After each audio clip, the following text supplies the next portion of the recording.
네, 돌아서라 라는 말씀을 가지고 여러분과 함께 오늘도 말씀을 나눠보고자 합니다. 뉴스를 보다 보면 새삼 참 무서운 세상에서 우리가 살아가고 있구나 하는 생각이 들 때가 정말 많이 있습니다. 뉴스뿐만이 아니라 여러 가지 시사 프로그램이나 예능 드라마를 보더라도 이게 정말 현실인가 싶을 때가 있는 거죠. 아시는지 모르겠는데 이번에 또 어떤 새로 나온 드라마에서는 이제는 동성애를 넘어서 고부간의 사랑을 또 다루는 그런 드라마도 나오기 시작하더라고요. 고부간 뭔지 아시죠? 며느리와 시어머니가 사랑한다는 그런 막장 드라마를 또 나오고 있는 그런 시대를 살아가고 있습니다. 여러분들도 유튜브나 인스타그램, 페이스북 등을 통해서 접하게 되는 여러 컨텐츠들을 보면서 그런 생각이 들지 모르겠습니다. 세상 사람들은 자연스럽게 문화가 바뀌고 시대가 변화되는 것으로 받아들일 수 있겠지만 우리 믿음의 사람들은 세상이 지금 어떻게 돌아가고 있는지, 어떻게 변화가고 있는지, 지금 시대가 어떤 흐름으로 변화되고 있는지, 성경에서 말하고 있는 내용들이 지금 어떻게 진행되어 가고 있는지를 분명히 알고 깨어 근신하며 분별하고 진리에 바로 설 수 있는 여러분들이 될 수 있기를 주님의 이름으로 축복합니다. 자, 오늘 본문 1절 말씀을 보도록 할 텐데요. 1절 말씀 함께 읽어보겠습니다. 시작. 너는 이것을 알라. 말세에 고통하는 때가 이르러. 말세에 고통하는 때가 이를 것이라는 경고의 메시지로 오늘 본문 말씀이 시작이 돼요.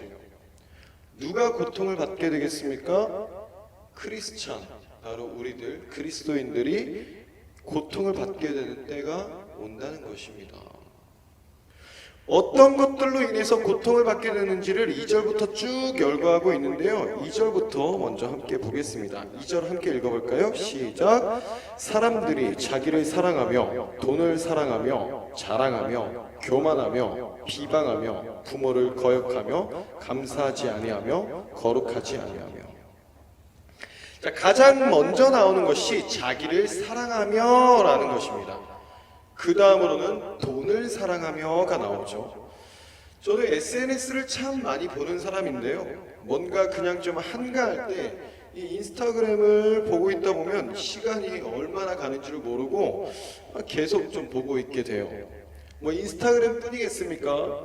유튜브든 뭐든 보고 있다 보면은 시간이 그냥 훅 가버리는 거죠. 그 안에는 참 유익한 컨텐츠들도 많기는 한데 또 한편으로는 걱정스럽기도 한 컨텐츠들이 굉장히 많이 쏟아져 나오는 겁니다.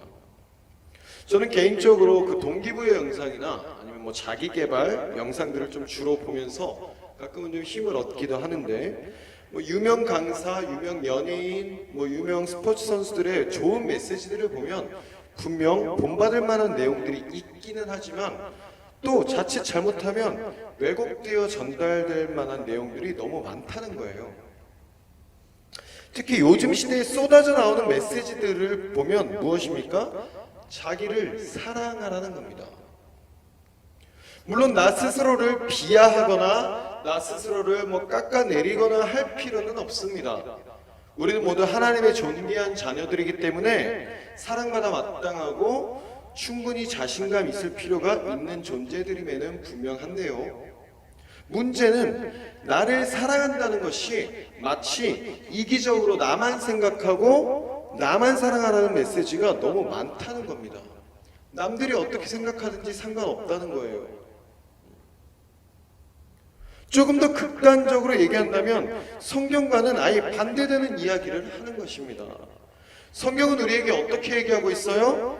자기를 부인하고 자기 십자가를 치라고까지 얘기하고 있지 않습니까? 성경에서 말하는 하나님의 자녀된 나를 사랑하는 것과 이 세상에서 말하는 무조건적인 나를 사랑하라는 것은 완전히 상반된 내용을 좀 말하고 있는 겁니다. 성경에서 말하는 나를 사랑하는 것은 하나님께서 하나님의 형상대로 지음받은 직접 빚으시고 세우신 나의 모습을 사랑하라는 것이지만 세상에서 말하는 나를 사랑하라는 것은 누가 뭐 남들이 뭐라 하든 신경 쓰지 말고 내가 하는 것이 무조건 맞다고 하면서 쾌락을 즐기고 나만 아니면 돼를 외치며 옳고 그름에 대한 분별이 없이 무조건 내가 맞다고 주장하며 자신을 사랑하라는 것입니다. 그런 메시지를 전파하는 컨텐츠들이 굉장히 많이 있더라고요. 그런 것은 올바르게 나를 사랑하는 것이 아니라는 겁니다. 또 무엇을 얘기하고 있습니까? 돈을 사랑하며. 지금 이 시대만큼 돈을 사랑하는 시대가 또 있을까 싶을 정도로 돈만 있으면 뭐든지 다 되는 시대 아닙니까 지금? 모든 매체들을 총동원해서 돈이 최고라는 인식을 사람들의 머릿속에 아예 세뇌를 시키다시피 하고 있는 시대를 우리가 지금 살아가고 있다는 거예요. 뭐 세상 사람들만 그렇게 사는 것이 아니죠. 교회 다니는 사람들이라고 해서 뭐 다르냐는 겁니다.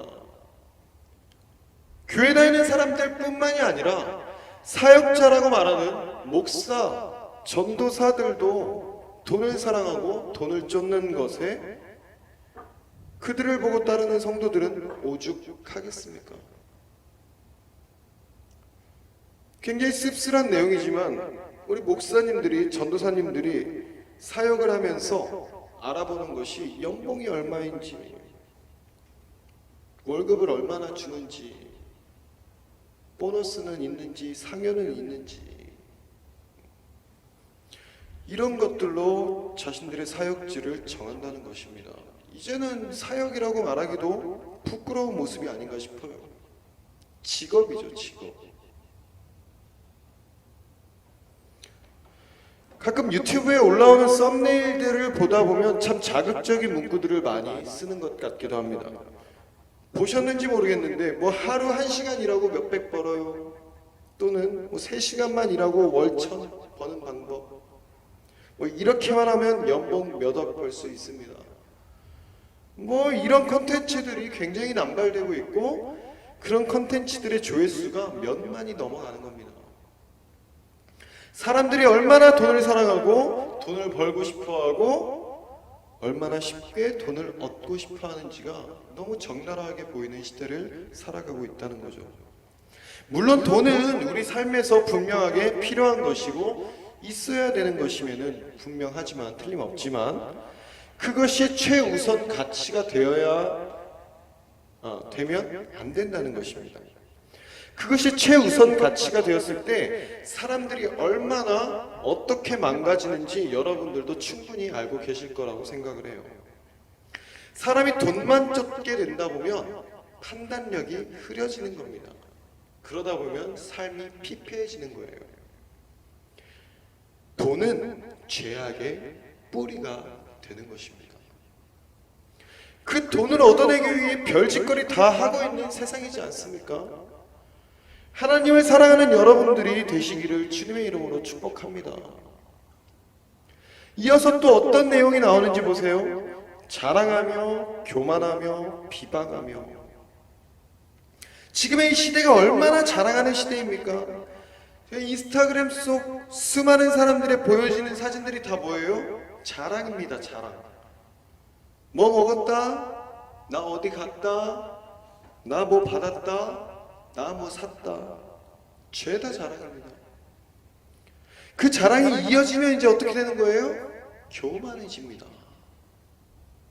나를 사랑하고 내 자랑이 이어지다 보면 사람은 교만해질 수밖에 없는 거예요. 그 교만이 이제 가득 차면 어떻게 돼요? 남을 비방하는 수준으로 가게 됩니다. 비방의 뜻이 무엇입니까? 남을 비웃고 헐뜯어서 말한다라는 것이에요. 사람이 교만으로 가득하게 되면 다른 이들이 우스워지는 겁니다. 무서울 게 없는 거예요. 내가 제일 잘난 줄 알고. 그러니 마음대로 평가하고 상처 주고 남들이 뭐 아파하든지 괴로워하든지 말든지 내가 하고 싶은 대로 하는 것이 아니겠냐는 겁니다. 또 계속 이어서 봅니다. 부모를 거역하며 감사하지 아니하며 거룩하지 아니하며. 저는 정말 금쪽 같은 내 새끼라는 프로그램을 볼 때마다 깜짝깜짝 놀라요. 아이들이 어떻게 저렇게까지 할 수가 있지? 라는 생각이 막 절로 들 수밖에 없는 그런 모습들이 굉장히 많이 나오는 겁니다. 물론 그 아이들이 그렇게 되는 것에는 여러 가지 환경적 요인이나 부모의 잘못된 행동 등등 여러 가지 이유들이 있기야 하지만, 아무리 그렇다 하더라도 이해할 수 없는 행동들이 너무 많이 나온다는 거죠. 자녀들이 부모 알기를 너무 우습게 하는 시대가 아닙니까?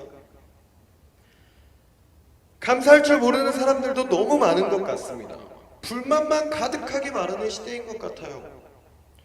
요즘 청년들을 향해서 뭐라고 얘기합니까? 3포 세대라고 표현합니다. 연애, 결혼, 출산, 이 세 가지를 포기한 세대라는 거예요. 그런데 여기서 더 나아가서 요즘은 N포 세대라고 진화해버렸습니다. 포기하는 것들이 너무 많아졌다는 거예요. 직업도 포기하고, 꿈도 포기하고, 내 집 마련도 포기하고, 다 포기한다는 겁니다. 그러면서 부모 탓, 사회 탓, 니 탓, 남 탓만 주구장창 늘어놓고 있다고요. 저는 정말 그렇게 말하는 사람들을 보면 솔직히 너무 답답해서 화가 나고 막 치밀어 오르고 분노가 치밀어 오릅니다. 제가 여러분들에게 정말 부탁하고 간구하는 것은, 여기 계신 여러분들은 그런 세상의 풍조를 따르지 않기를 진심으로 바랍니다. 믿음의 사람들은 포기하는 사람들이 아닙니다. 모든 어려움 속에서도 감사를 놓지 않고 끝까지 노력하며 하나님과 동행하는 사람들인 줄로 믿으시기를 바랍니다. 감사할 것들이 얼마나 많은 시대를 살아가면서 불만만 얘기하고 있으니 얼마나 답답하냐고요. 그러니 교회 다닌다고 하면서도 거룩하지 않은 사람들이 얼마나 많습니까? 거룩하다는 것이 뭔가요? 거룩으로 번역되는 히브리어는 구별하다, 분리하다, 깨끗하게 하다, 유일하다라는 기본적 의미를 담고 있습니다. 즉 죄악과 부정으로부터 철저하게 분리되는 것, 오직 하나님의 소유가 되는 것, 하나님에게 접붙이는 것, 자신을 구별하여 하나님께 온전히 드리는 것, 세속과 구별되고 변화되어 정결해진 상태 등을 얘기한다는 거예요. 세속적이고 비신앙적인 것에서 자신을 엄격히 구별하는 경건함을 말한다는 것입니다. 그런데 그런 거룩하지 않은 신앙인들이 너무 많다는 거예요. 세속과 구별되지 않는다는 겁니다. 비신앙적인 것들에 분리가 되어지지 않는다는 거예요. 그런 자들이 무슨 거룩한 하나님의 백성이라고 말할 수 있겠냐는 겁니다. 하나님을 올바로 알고 올바른 믿음으로 거룩하게 구별되어 감사가 넘치는 여러분들이 되시기를 주님의 이름으로 축복합니다.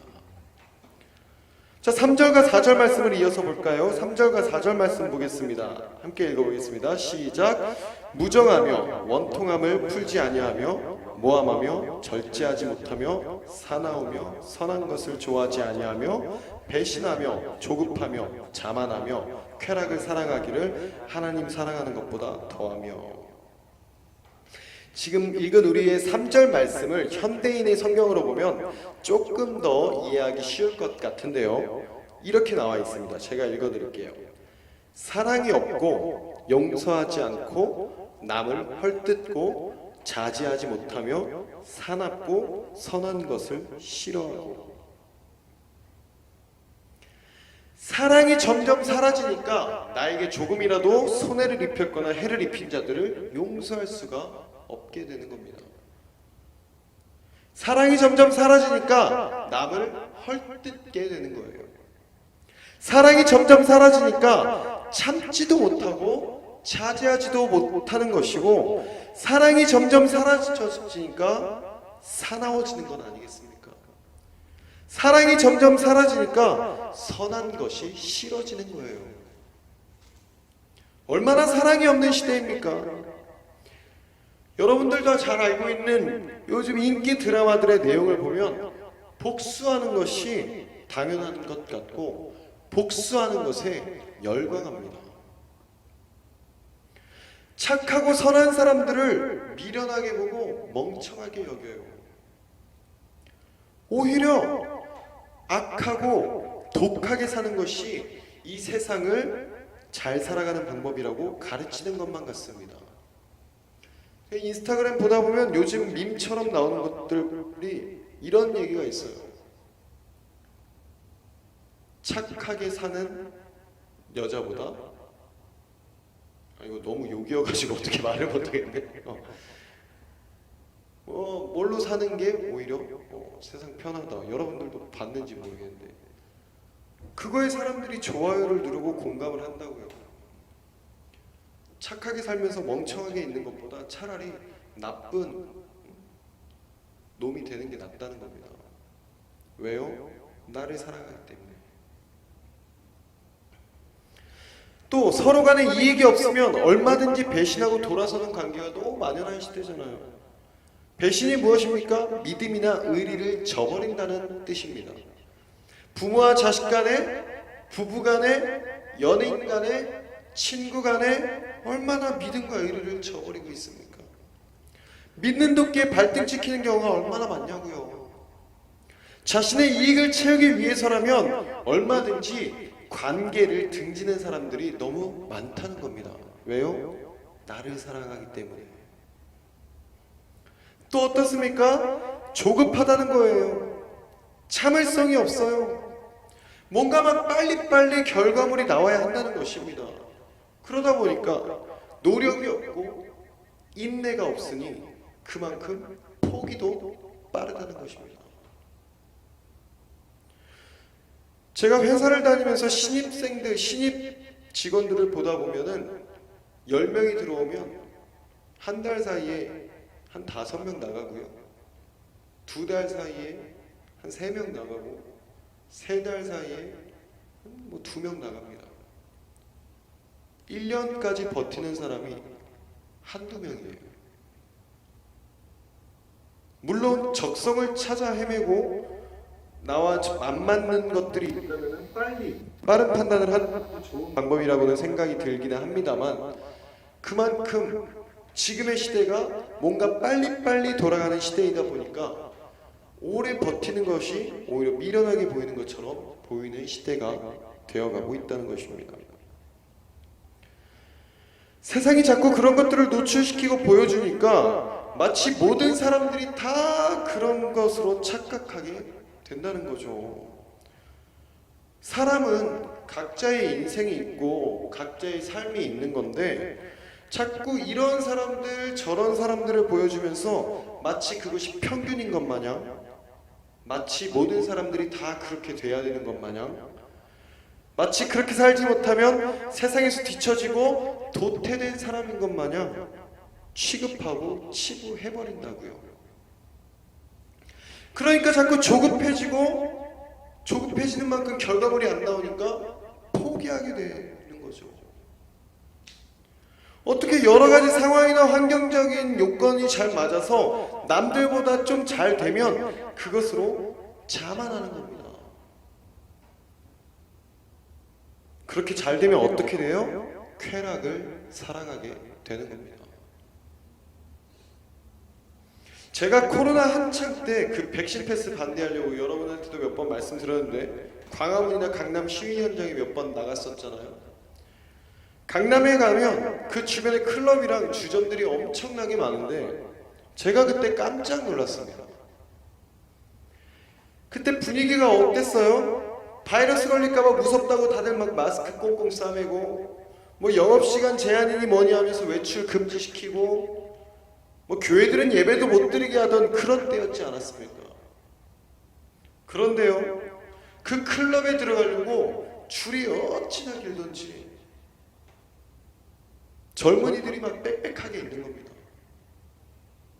골목골목들이 젊은 청년들, 골목골목마다 젊은 청년들이 뭐 술 마시다가 나와서 담배 피고 있고 춤추고 그러고 있었다고요. 교회 다니는 사람들한테 손가락질하면서 지금 시국이 어떤 시국인데 저것들은 교회 나간다고. 지들은 그러면서 거기서 춤추고 있다니까. 우리는 그나마 멀리 떨어져 앉아서 예배라도 드리지. 그 클럽 안에 뭐 멀리 떨어져서 춤추는 곳입니까? 뭐 강남역뿐이겠습니까? 우리 바로 앞에 있는 부천역이라고 그런 풍경이 없었겠어요 그때? 제가 확신하는데요, 부천역도 그랬을 거고 부평역도 그랬을 겁니다. 제가 120% 확신합니다. 그 중에 교회 다니는 청년들 없었겠어요? 그 중에 크리스찬이라 말하는 이들이 없었겠습니까? 얼마나 많은 젊은 세대들이 쾌락에 빠져서 지내고 있는 시대냐는 거예요. 이제는 뭐 마약 청정국이라 불리던 이 나라에 마약이 문제가 되어가고 있는 시대까지 왔습니다. 어른들이 그러는 게 아니라 청소년들, 학생들, 청년들이 거기에 가담이 되어 있다는 것을 여러분들도 뉴스를 보셔서 분명히 알고 있을 거라고 생각을 해요. 세상은 점점 쾌락을 추구하고 있고 그것이 나쁜 것이 아니라고 말하고 있습니다. 인권을 앞세우면서 결국 전부 하나님과 반대되는 일들이 벌어지고 있는 그런 시대라고요. 하나님을 사랑하는 것보다 더 한다라는 말이 여러분들에게 가슴 아프게 들리기를 소망합니다. 적어도 이 자리에 계신 여러분들만큼은 쾌락보다 하나님을 제일 사랑하는 여러분들이 되시기를 주님의 이름으로 축복합니다. 자, 우리 마지막으로 5절 말씀을 보겠습니다. 5절 말씀 함께 읽어볼까요? 시작. 경건의 모양은 있으나 경건의 능력은 부인하니 이 같은 자들에게서 내가 돌아서라. 조금 더 이해를 하기 쉽게 이해하기 위해서 현대인의 성경 버전으로 제가 이 구절을 다시 한번 말씀드려 볼게요. 겉으로는 신앙심이 있는 듯이 보이지만 그 능력은 거부할 것입니다. 그대는 이런 사람들과 같이 되지 마십시오 라고 나와 있어요. 앞서 1절에서 바울 사도는 이렇게 먼저 얘기했습니다. 마지막 말세 때에 고통하는 때가 이를 것이라고 말했습니다. 그리고 2절부터 5절까지 이런 사람들이 가득할 것이라고 우리가 지금 읽은 것처럼 얘기했죠. 그런데 그런 사람들이 가득한데 왜 믿음의 사람들이 고통하는 때라고 얘기했을까요? 그런 사람들이 가득한 세상 속에서 살아가는 믿음의 사람들이 그들을 따라가지 않는 것이 힘들 거라는 겁니다. 고통스러울 것이라는 거예요. 특히 이 5절의 말씀에서 말하는 대상이 누구겠습니까? 일반 세상 사람들을 얘기하는 것일까요? 불신자들을 말하는 것이겠습니까? 아닙니다. 우리와 같은 신앙생활을 한다고 말하는 사람들이라는 거예요. 경건의 모양은 있으나 라고 분명하게 얘기하고 있잖아요. 그런데 이들은 어떻다고요? 경건의 능력은 부인하니. 경건의 모양은 있겠지만 경건의 능력은 부인한다는 것입니다. 어떤 이들이겠습니까? 교회는 나오고 찬양도 하고 기도도 하고 말씀 듣고 예배는 드린다고 하지만 정작 그들의 삶 가운데서는, 그들의 삶 속에서는 하나님을 예배하는 것 같은 삶이 하나도 나타나지 않는 사람들을 얘기한다고요. 경건이라는 뜻이 뭐냐면 헬라어로 유세베이아라고 하는데 하나님을 예배하는 것처럼 일상의 생활하는 선한 삶의 태도를 말합니다. 조금 더 쉽게 하나님의 거룩한 성품을 닮아가는 것을 말한다는 거예요. 그것이 바로 경건이라는 뜻입니다. 그렇다면 경건의 능력이라는 것은 뭐를 얘기하는 거겠습니까? 경건의 능력에서 말하는 이 능력이라는 헬라어는 디나미스라는 단어인데 하나님의 능력을 말하고 있는 겁니다. 경건의 능력이라는 건 무엇입니까? 하나님께서 그 놀라운 능력으로 내 삶을 통해 하나님의 존재를 드러내는 것을 말씀하고 있다는 것입니다. 여러분들이 하나님의 능력의 증거물이라고요. 그 증거물이 어떻게 나와요? 성령의 9가지 열매를 얘기하고 있는 겁니다.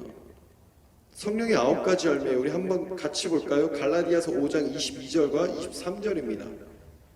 함께 읽어보겠습니다. 시작. 오직 성령의 열매는 사랑과 희락과 화평과 오래 참음과 자비와 양선과 충성과 온유와 절제니 이 같은 것을 금지할 법이 없느니라. 우리가 앞에서 봤던 오늘 본문 2절에서 5절까지의 말씀과 아예 상반된 내용을 얘기하고 있는 거죠. 정리한다면 경건의 모양은 있다는 것은 나는 기독교인이라고 말하고 교회 다닌다고 말은 하지만 삶 속에서 그 이름에 걸맞는 모습이 나타나지 않는 이들을 얘기한다는 것입니다. 우리가 방금 읽었던 사랑과 희락과 화평과 오래 참음과 자비와 양선과 충성과 온유와 절제가 없는 사람들을 얘기한다고요. 그 모습이 왜 나타나지 않겠습니까? 세상을 사랑하려면 나를 좀 사랑해야 되고 돈이 좀 있어야 되고 자랑도 좀 하고 누가 나를 화나게 하면 복수도 해야 될 것이고 짜증나면 불평 불만도 좀 늘어놓고 내가 미워하는 이들을 모함하기도 하고 비방하기도 하며 때로는 필요에 따라서 싸나워질 필요도 있고 가끔은 하나님을 뒤로한 채 쾌락을 즐기고 싶은 것이 이 세상을 잘 살아가는 것이라고 믿기 때문이라는 것입니다. 오늘 성경은 우리에게 분명하게 얘기하고 있어요. 이 같은 자들에게서 내가 돌아서라. 이 구절은 그러한 사람들로부터 멀어지라는 얘기가 됨과 동시에 그런 사람들이 되지 말라는 것입니다. 그리고 그렇게 살아가려고 하는 것이 세상을 살아가면서 고통으로 다가올 것이라고 얘기하고 있다고요. 그러나 여러분, 그 고통으로 끝나는 것이 아님을 기억하십시오. 오늘 본문에서 읽지는 않았지만 오늘 본문 9절에서는 이렇게 얘기하고 있습니다. 그러나 그들이 더 나아가지 못할 것은 저 두 사람이 된 것과 같이 그들의 어리석음이 드러날 것임이라. 한번 따라해 볼까요? 그들의 어리석음이 드러날 것임이라. 한 번만 더 따라할까요? 그들의 어리석음이 드러날 것임이라. 세상은 자신의 행위가 자신들의 모습이 세상을 잘 살아가는 모습이라고 얘기하며 믿음의 선한 싸움을 싸우는 믿음의 사람들을 향해 미련하다고 손가락질하겠지만 비웃겠지만 결국엔 어떻게 된다고요? 그들의 어리석음이 드러날 것이라고 분명하게 말씀하고 있는 겁니다. 사랑하는 여러분, 시간이 점점 지날수록 시대가 점점 흘러갈수록 여러분들의 믿음을 지켜내기가 어려워지는 시대가 점점점 다가올 것입니다. 친구들을 잃게 될 수도 있고요. 주변 이들로부터 손가락질을 받는 때가 오기도 할 겁니다. 그리고 세상은 여러분들한테 계속 속삭일 거예요. 야, 적당히 해. 야, 타협하면서 살아. 하나마, 남들도 다 그렇게 해. 하나야, 왜 너만 힘들게 그러고 있어? 태호야, 그렇게 안 해도 돼. 하음아, 대충 해. 그럴 때 여러분들은 어떻게 얘기해야 돼요? 아니라고 해야 됩니다. 아닙니다. 성경 그 어디에도 세상과 적당히 타협하며 살으라고 말하는 구절이 없어요. 성경 인물들 중 그 어느 누구도 세상과 적당하게 타협해서 성경에 기록된 사람이 없습니다. 왜 그들의 이야기가 성경 속에 기록이 되고 몇 천 년이 지난, 몇만 년이 지난 지금 우리에게 이 성경을 통해서 얘기하고 있었겠습니까? 그때라고 뭐 안 힘들었겠어요? 그때라고 뭐 대충 해도 될 만했겠습니까? 그 모든 상황 속에서 끝까지 믿음을 지켜냈던 사람들이 있었다라는 것을 보여주는 겁니다. 그리고 그들이 틀리지 않았다라고 기록한 것이 바로 우리가 보고 있는 성경이라는 것입니다. 고통이 따르겠지만 오늘 읽은 본문 말씀에서도 명확하게 얘기하는 거예요. 고통이 따를 거라고 얘기하는 겁니다. 그 믿음을 지키며 살아가는 것이 쉽지 않을 거라고 얘기하는 겁니다. 고통이 따르겠지만 힘들고 어려움이 있겠지만 그 모든 아픔의 순간들을 버티며 믿음을 굳세게 지키며 나아갈 때에 하나님께서는 하나님의 백성들을 절대 내버려 두지 않을 것이라고 얘기해주고 있는 거죠. 영광의 때가 분명히 임한다고 말씀하고 있는 거예요. 사랑하는 여러분, 여러분은 지금 경건의 모양만 갖추고 있지는 않습니까? 경건의 능력을 부인하고 있지는 않습니까? 오늘 이 말씀을 통해서 여러분들의 심령의 변화가 일어나므로 그것으로부터 돌아서시고 하나님의 선한 믿음의 군사가 되어 세상과 싸우며 그 믿음을 지켜냄으로 인해 경건의 능력을 나타낼 수 있는 여러분들의 삶이 될 수 있기를 주님의 이름으로 축복합니다.